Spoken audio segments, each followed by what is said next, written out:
Yeah, so I'm Thomas. Let's see, start with this. I have a little introduction. I think Paul mostly covered it, but um, yeah, so I graduated from UMass Amherst in 2022, studied computer science, math, and bio. So my interests lie in this subfield of AI called bio-inspired AI, which is basically where we're taking ideas from biological systems and applying them to artificial intelligence research. So we're going to start pretty broad and kind of talk about what exactly AI is, what are people talking about when they use the term AI. So this term, artificial intelligence, it really means two different things. It's a noun, obviously, that refers to systems that are not living, that have some kind of intelligence.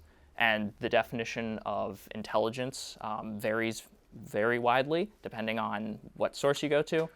That can range from things as simple as, or really as complex as Google search, just basic Google search, all the way to chatbots like we're talking about now, and a whole other range of things that goes back quite a ways. The current age of AI that we're in now, when a lot of people refer to that, really started around 2011, and that was when a lot of companies like Google, Facebook, Amazon really started using this particular technology called deep learning, which you don't really need to get into, but it's a particular type of AI that relies on having massive amounts of data to train a system to recognize complex patterns, essentially. And there's a lot of different ways you can apply the abilities of a system that can recognize complex patterns in huge amounts of data. And that's kind of fundamentally what most of the AI systems we talk about today are. They're really just math under the hood, essentially. There are a lot of very complex statistics that's been influenced by work done in a lot of other fields. So talking about how big of a field AI actually is, it really covers a lot of stuff. There's a lot of subfields within it. There's a lot of products and companies that are working in the space. There's new ones every single day, especially now. These are a few different subfields just kind of randomly picked. So a lot of these names are probably foreign to you if you don't have a tech background. Things like computer vision would include stuff like facial recognition.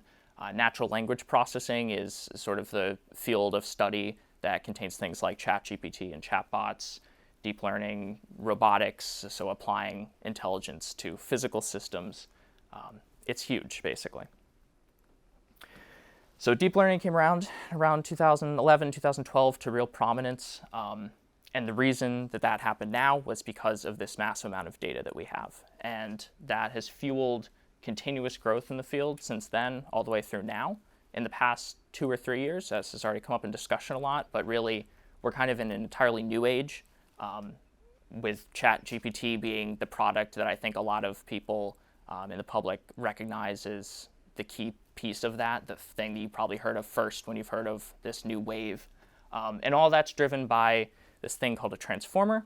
We're not going to talk about it at all. Here is a diagram of it. It's very complicated.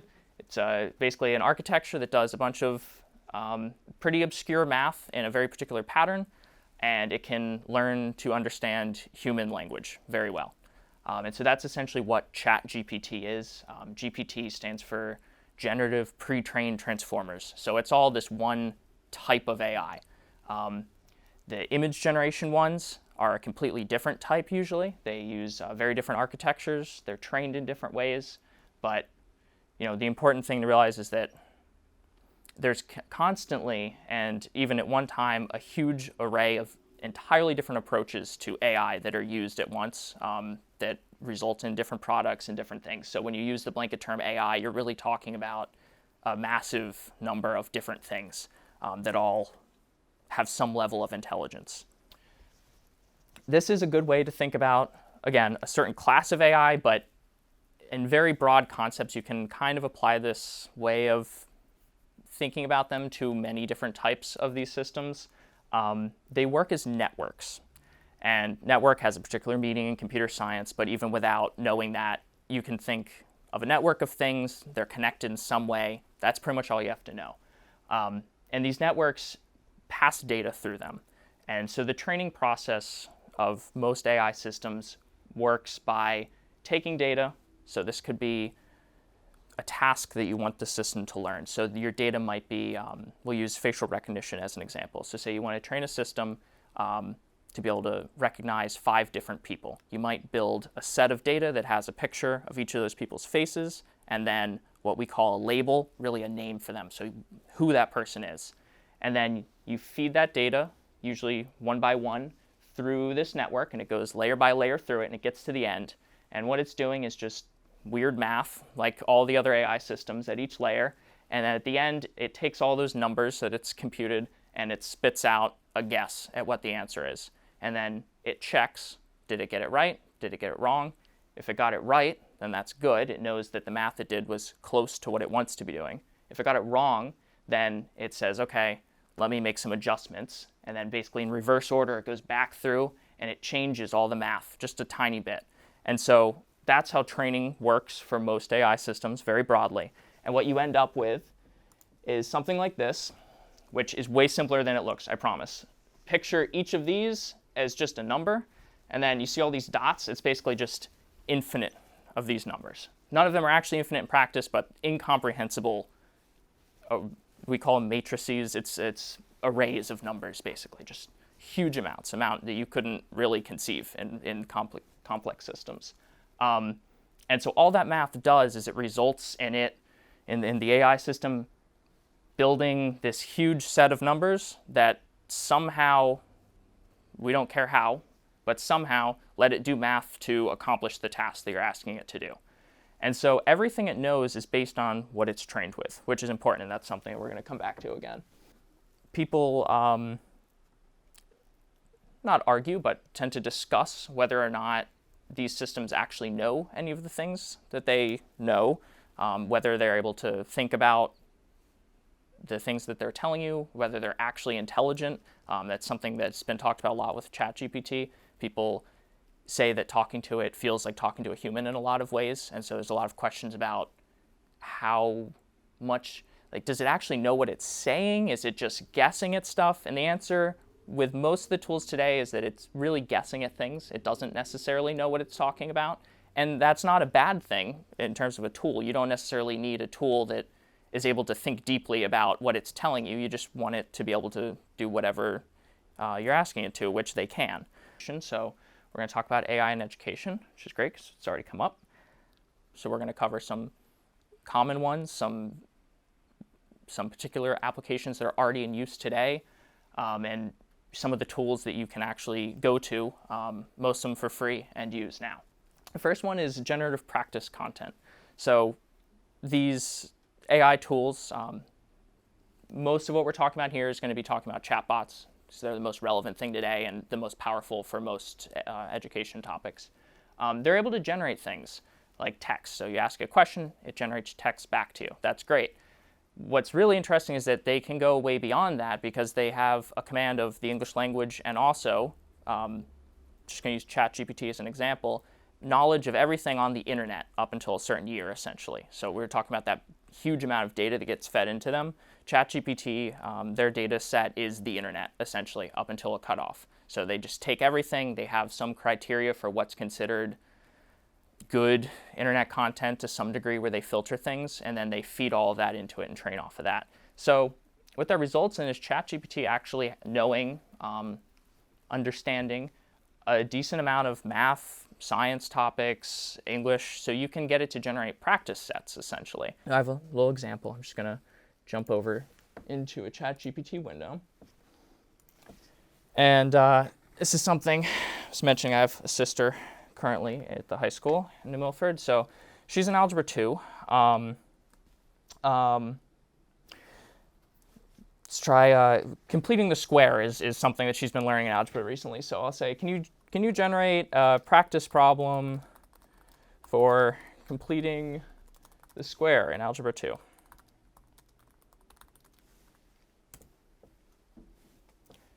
And it'll think for a couple minutes, and then it'll spit out an answer. So this is what it generated. Sounds like a lot of you have used ChatGPT. You've seen this before. You've probably used it a lot. It's great. It's super useful for a lot of things. Generating practice problems is absolutely one of them. It's a lot more useful to get a problem, try it on your own, and then be walked through solving it if you need it than it is to just plug homework questions into it and ask it to solve them for you. We'll come back to that point again. But they're really powerful if they're used correctly, and that's really the core of a lot of these tools, is just learning how to use them properly. And it's really hard because they change so quickly, because there's so many different tools out there. There's really no, I would love to just come up here for this talk and say, like, point A, B, C, here's how you use AI, but it's so much more granular than that, and it's tool by tool, because even a great example is what I was just talking about. You could go on ChatGPT, and there's 2 different versions, and one of them can go and put things in a calculator, and the other can't. And the one that can't, it might try to just guess and make up numbers as an answer for you if it doesn't have a calculator, because it only understands math so much. It's not perfect. But back to this practice problem. It gives us one that's a valid problem. It's pretty easy to solve. It gives you some steps to do it. It doesn't give you the answer, so you can try it on your own. And then if we come back and say, and you can, these tools are very interesting because they feel human. So you can talk to it in a lot of different ways, and it's really funny to watch people interact with them because people use them very differently. Some people use them in a very mechanical way where, they'll say, please provide the solution. Some people talk to it very much in a human way and say, I got stuck on the 3rd step. Can you help me understand what I did wrong? Here's my work. And it's pretty good at answering those types of questions as well. So we can kind of go somewhere in the middle and say, please help me solve it now. And it'll go back through and break down step by step off of, the rough guidelines or guidance that it gave you, the actual mechanics and the mathematical pieces to complete those steps, and then finally arrive at your solution set. Pretty useful. So generating practice problems, it's really good at that. I have seen it able to do this type of thing. Talking about ChatGPT, most of these other systems, things like Perplexity also. Wolfram Alpha is another tool, which I'll come back to. They have a ChatGPT integration that's very good. All of these things are in the handout. There's links to all of them, and most of them are free. So generating practice stuff, it's great. It's especially useful, obviously, for something like math, where I can show a clean example where it's like a practice problem is kind of a defined thing in math. It's a little bit harder when you get into, say, English or another language. And that'll kind of segue into the next thing that I wanted to show off, which is for language learning. And this sort of falls, let's see, I'll go back to the slides here first. This kind of falls under really a couple categories on the slides. Generative practice content, but also new engaging methods, which is kind of a hand-wavy way of saying that we don't know yet what new types of education or what new tools the AI idea might lead to, and it's being explored very actively. So Duolingo, they're a language learning platform. They'll try to tell you that they're a complete language learning platform. You can just use it and learn a language. In reality, they're more of a practice tool to help people who are already learning a language. At least they were. They've recently done some integrations with some other AI companies, and they have this new thing that they call Duolingo Max. And let's see if they have the particular buzzwords they use. Yeah, here. And they have these 2 new functions. One of them is called Explain My Answer, and the other, which I think is most interesting, is called Role Play. So Explain My Answer is a tool that they have where you can talk to it like a chatbot. So it's actually using ChatGPT for that type of interface.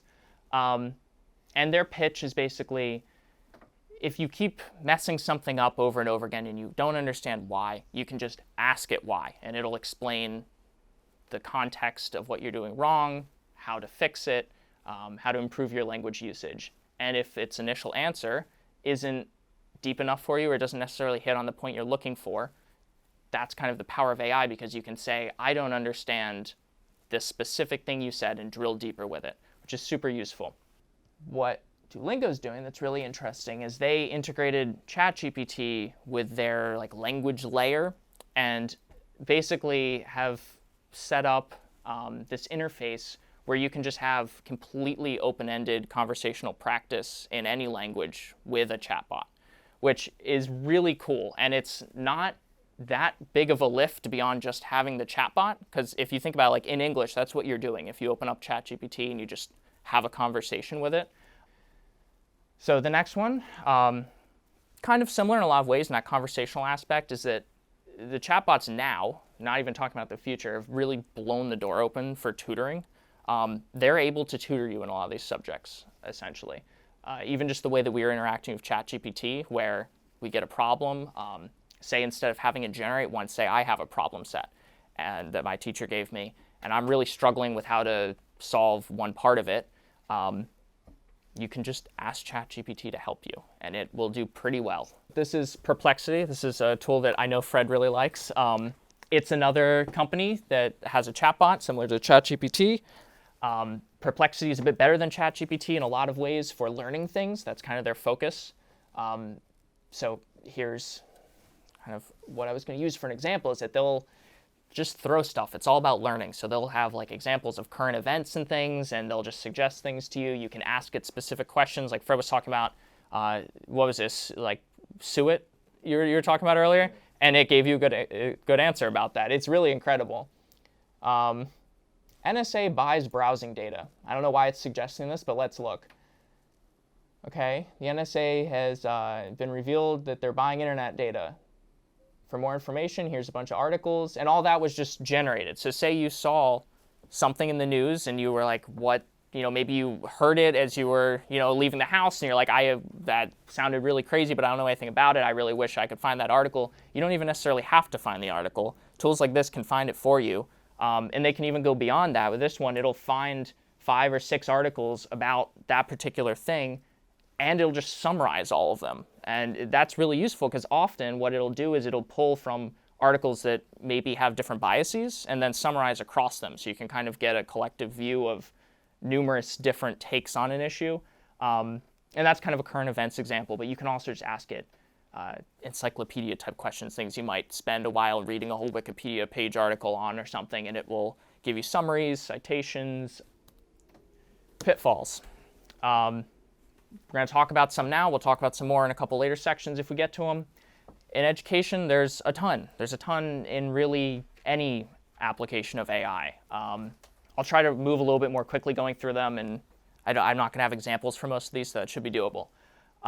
Let's start off just with hallucinations. So this is a term that's used to refer to AI just making stuff up.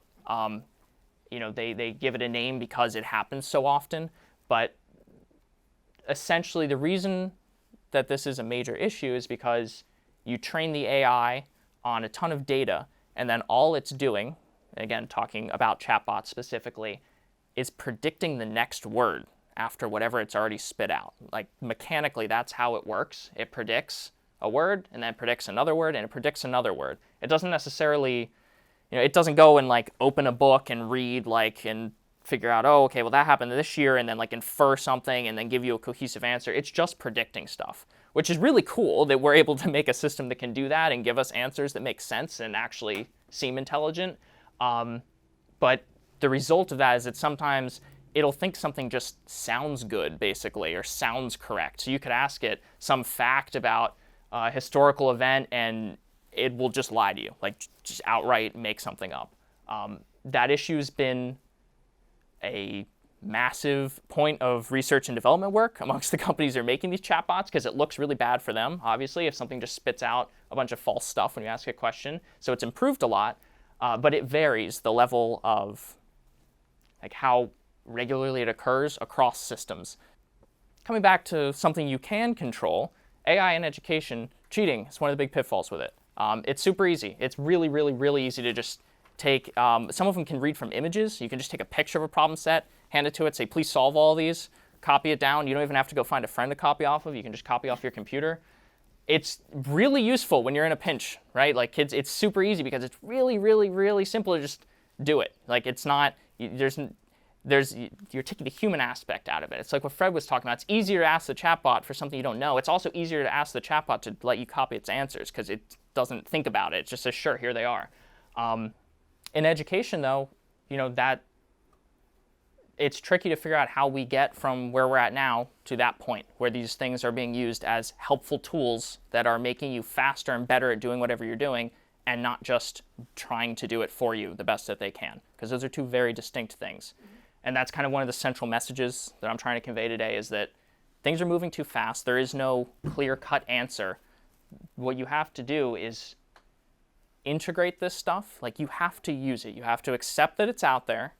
It's, a lot of news places and even people within the industry like to say that it's going to take over the world and it's like this big bad thing we should be terrified of. And you have to realize that there are very scary things about it, but broadly, it's not some horrible thing. It's actually a very useful set of tools, essentially, at the end of the day. It's kind of similar to the jump to using like Google search for everything. I mean, everything, right? Like, I look up a recipe, I use it during the workday constantly, research stuff. We just have to think of these things more like that and less like AI as this weird foreign idea. Citations, another big problem. If you're using something to do research, you can't say ChatGPT is your primary source for something on a report. Perplexity is a great example of a tool that gives you fantastic citations. So it'll summarize stuff and give you, like a ChatGPT type of output where you can just read it and understand what it's saying very quickly, and then it'll give you all the citations. This is lack of knowledge about tools, both the specific thing you're using and the tools that it's using. So these AIs are all kind of getting more and more connected. Like I was saying, ChatGPT can go and use a calculator. It can go and use Bing search. Bing's search has its own AI built into it. So when ChatGPT goes and uses Bing, it's also then probably pulling stuff from the Bing AI engine. It's pulling stuff from any other AI stuff on the internet. And I'm starting to segue into my next point, but the real take home there is that all of them are different. Like I've said, you just have to go and try to find information from other actual humans about what the quirks of whatever tool you're using are. And then self-feedback loops, another pitfall. This isn't really something you as a user can avoid, but it's something to be aware of. And I was starting to touch on it on the last point. When you use an AI system, if it's searching the internet, it's seeing other AI-generated content, and it is learning from that. So anything trained on the internet now is learning from content that was generated by other AI systems. And this is a big problem on the research side. And like I was saying, there's not much as an end user that you can do about it, but they're feeding themselves information. So if an AI is hallucinating stuff, and then that gets published on the internet, the other AI systems are then getting trained on it. So now they think that hallucination that wasn't even from their system is factually correct, and they're more likely to repeat it in the future. And because of that, you can kind of get, like, very broadly, like, stifling of new ideas, which is just a general way of saying, like, AI makes you work faster, and when you're working faster, you're less likely to have new creative ideas. So it's really important still, when you're using these tools, to sometimes just like slow down and like think about what you're doing. Like, it's something I catch myself doing a lot, where I'm able to do things way faster during the workday when I'm using it, but then I'll stop and think and be like, wow, I just tunnel vision, like went down this rabbit hole and like wrote this whole piece of code really quick with ChatGPT, but if I had written it this other way, it would have been better. And if I was doing it slowly, I would have realized that when I wrote like the third line or something, like things like that. It's just, when you're interacting with them, you have to take your time because they do make you move faster. And going forward in education, how do you keep up? Like I was saying, it's really hard. There are news sources out there to follow AI stuff. The handouts have a few particular either categories on well-known news sites or sites that specifically aggregate news on AI stuff. They're all decent. Again, it moves really quick. Even media and news coverage doesn't necessarily keep up. You really have to check things for yourself. And just sharing information. Like, if you find a tool that's really useful for you, talk to your coworkers about it. Ask them if they've used it. Talk to your kids about all this stuff constantly. Like, ask them what tools they're using. Ask them how they're using them. Use them with them. See the ways that they're interacting with it. That type of engagement is, in my opinion, really the best way to stay up to date on this stuff, is just using it and just playing with it. Even if you're not going to devote hours and hours out of your week to go and try to figure out what's going on with it, like, just every once in a while, if you see something interesting, like, open it up, see what it can do. Even that's better than nothing. Yeah, so big fears and risks, and I think we've probably covered most of these things already. Maybe for the future, I'll move this stuff to be like my big opener, but there's a lot of misinformation out there. It's a lot of fear-mongering. most of it's not true. It's not really grounded in reality. You know what I was talking about, how chatbots predict word by word what they're saying. They're not really intelligent. Systems will probably come down the road that are more intelligent and are more in line with some of these bigger, like, grand concerns that people have, but they're not there now. Some of the more legitimate concerns are that it's going to make it harder for some of these rules. Like, if you learn, programming is always an example I fall back on, but it's very similar, like, to writing. If you learn how to use a tool that people use today, like Microsoft Word, without any AI stuff built into it, or if you're programming without, there's this tool called Copilot that's very widely used now.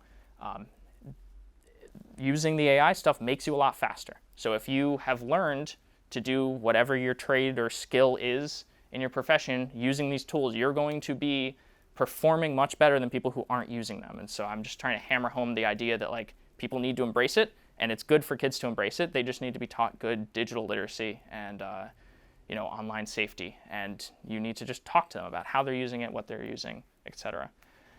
And then some other big picture stuff. Wealth inequality is probably going to be impacted greatly because of access to education about AI tools. So if we're saying people who use these things effectively are higher performing, going to be getting higher paying jobs, people who weren't trained or taught how to use them are going to be impacted disproportionately by not having experience using them. Soft skills, huge thing. How do you stay relevant? Soft skills. Interacting with humans, still really important. It's always going to be really important. Doesn't matter if the AI can talk to other people, people still have to talk to other people. That's not going to change. And then critical thinking is the other, like, really big one on here, which comes back to all the stuff I keep saying about looking into what other people are saying about the tools, testing them yourself, finding things that they're doing wrong, like experimenting with them. It's really important. Okay, this is the last section. I'm probably going to skip over a couple because there's some points I really want to make. AI and psychosocial dynamics. So we've talked about education, talked about careers. How does it impact you mentally? How does it impact your interaction with other people? It does in a lot of ways. There's some beautiful things it can do. Mostly covered by those points, so I'll just throw out, like, an anecdote. I have, like, a Discord server that I talk to a bunch of my friends on. It's basically a group chat, and we have a bot now in it, like a chat bot that just hangs out in there, and it'll just talk to you, and it's really hilarious because sometimes it'll just chime in when you're having a conversation with other people and, like, make a joke about something you said, and it remembers stuff that happened in the group chat a lot better than the other people in it do. So sometimes it makes some inside joke from, like, months ago that the rest of us had forgotten about, and it's really funny. It's cool. There's all kinds of, like, cool, weird little things that they can do, ways you can use these tools that are interesting. It's not all bad. I just wanted to, like, put this slide in before we get to some of the bad stuff. So one of the first big ones, fake relationships, is something I think is probably going to be more and more important with kids growing up. We're talking about it. It feels human. You interact with these things. It feels human, and they don't care if you're mean to them, which is really bad. It's really bad for social development. If you have something, it's going to be nice to you no matter how you treat it. You don't learn that you need to, you know, interact nicely with other things that feel human. It's a big problem. Cyberbullying has been something schools have talked about a lot. Kids like to make fun of it because it's kind of funny. It's like there's this joke people say, like, just turn off your phone. Obviously, it doesn't really work like that in practice, especially now. The big one with this is deepfakes. I'm assuming most of you have heard about this. If you haven't, it's basically generative videos. So an AI will take a video and it will change the person in the video to look exactly like somebody else. That was the big one for a while. Now the generative systems have gotten so good they don't even need an original video. They can just invent a video that has people in it that is completely not real, and it looks completely real, and it's not. The stuff with Taylor Swift, there's a bunch of, like, obscene, completely generated fake images, like, all over the internet from a couple days ago. I think it's made it to mainstream media. Some people were talking about it the other day. Yeah. It's terrible, and people can do this to anyone, not just celebrities. So, like, it can be used in the same ways that, like, explicit pictures of somebody that were real could be used, except now those don't even have to exist to use it.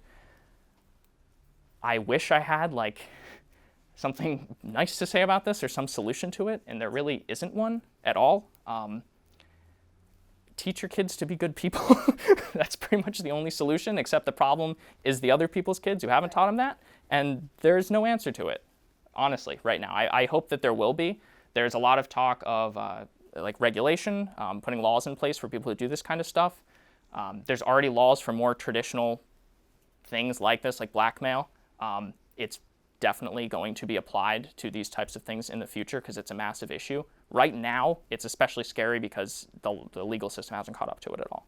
And this applies beyond just bullying, which is a horrible thing, obviously, but this applies to like legal issues too. Like, video is accepted in court as evidence. You can just invent video, and the legal system has not caught up to that either. That's just a current major issue. It's terrifying, especially you think about like a lot of security footage. If you see stuff presented in a courtroom, how terrible it looks, and now people can just invent videos that look way more convincing than that. It's very scary.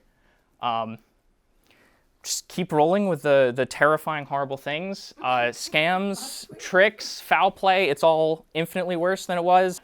Now the phishing emails are like way worse, but there's also phishing videos, phishing phone calls, because you can create videos and images of people you know and have them say things to you that look like it is a person you know telling you them. There's a horrifying example of this recently that I think is especially relevant to parents. I don't remember when this happened.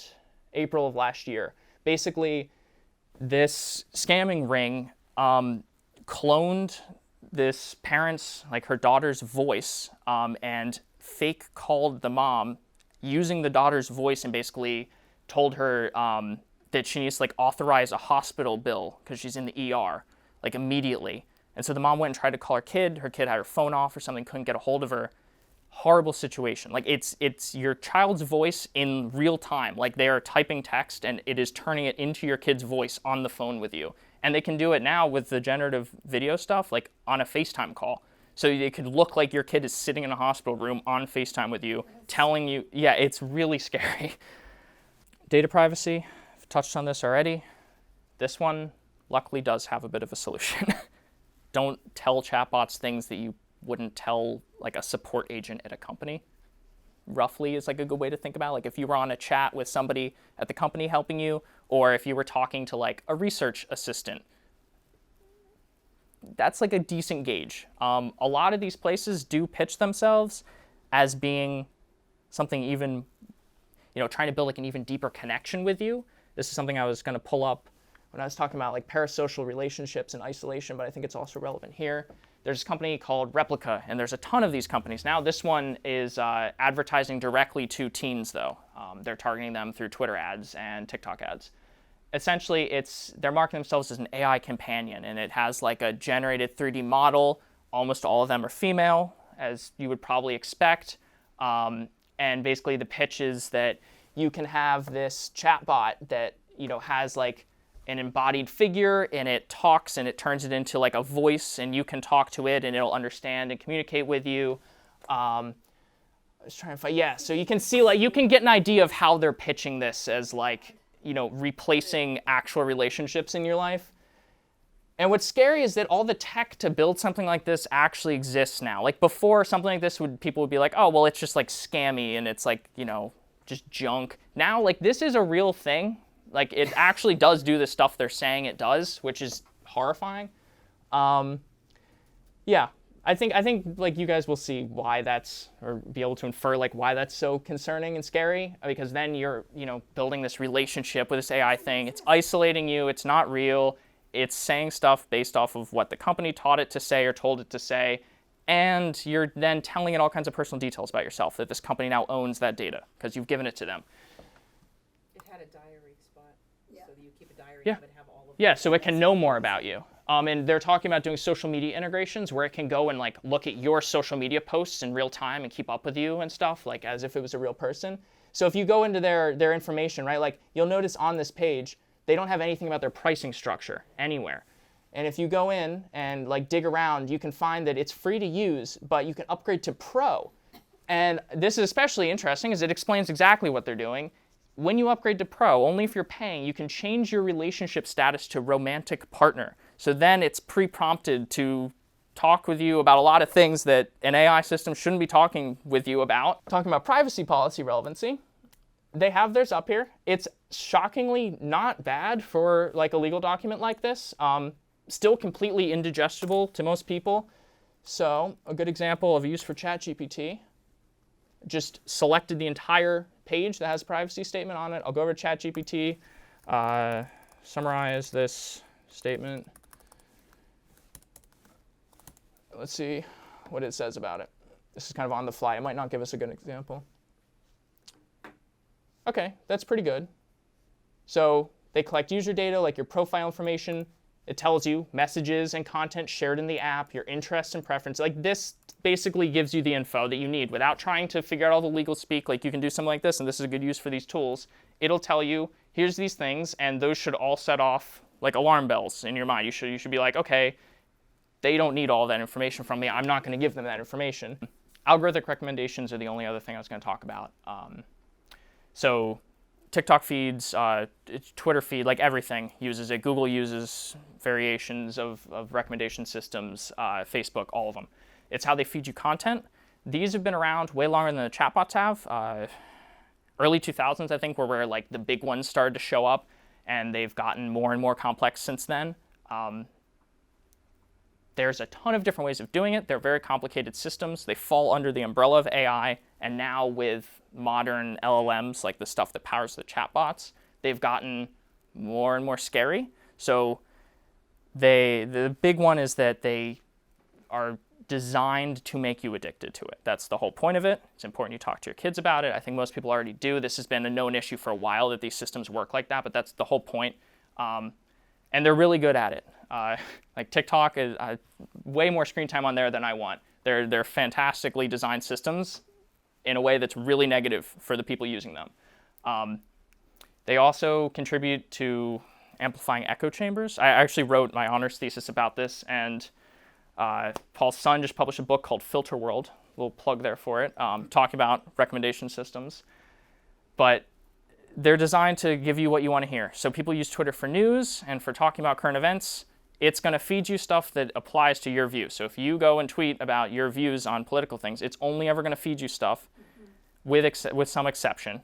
The exception usually being shock content, the other side, because that drives engagement as well. But it's going to create echo chambers. It groups people together and recommends things to people that are similar to their existing interests and beliefs. And then the other big one, I guess, would be discrimination. Again, I did a lot of work on this, and I could delve into it. I'm not going to. But marginalized groups outside of social media are marginalized times like 100 inside of these recommendation algorithms because of the way that they align people's beliefs and things and the way that they recommend content to you. If you're, if you fall into categories that are traditionally deplatformed in like non-social media communication systems, it is almost always worse within them for you. The recommendation algorithms do not share your voice equally compared to other people's.